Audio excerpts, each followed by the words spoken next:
I'm Susan Hughes, and welcome to Tarot on Broadway. We're here in New York City on a beautiful April day. There's always a time when we all must journey through the underworld. We have gone through the journey of the Wheel of Fortune, which is karma, fate, and destiny, and then we've come to our own terms of justice.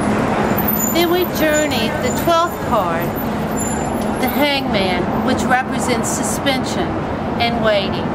And then it's time for deep, deep spiritual transformation. If we look closely at number 13, the Death card, we see that he sits on a white horse, the Angel of Death. The white horse represents the transformation from moving from the physical world into the spiritual world. He holds a black flag with a white lotus, which represents, the black represents the underworld and the white represents the transcendence into the spiritual dimension. If you notice, the king is dead under the horse. He's lost his crown, which was representative of the king is dead, long live the king. So there is no real death. Life goes on, as is symbolic of the rising sun in the background. But during this time, there may also be grief, as you see the widow and the child grieving.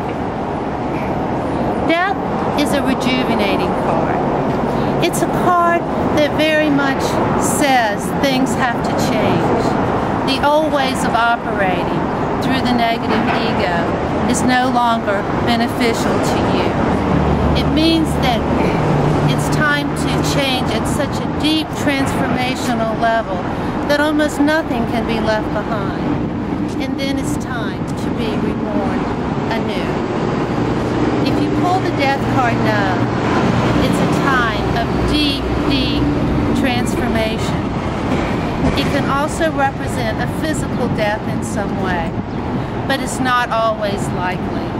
It's more that the ego needs to go, and you need to allow a greater spiritual substance to come into your level of reality. The Death card is not a bad card necessarily. It's a time of letting the old go. It's like the phoenix rising from the ashes so we can be reborn once again. I'm Susan Hughes, and thank you for visiting Tarot on Broadway.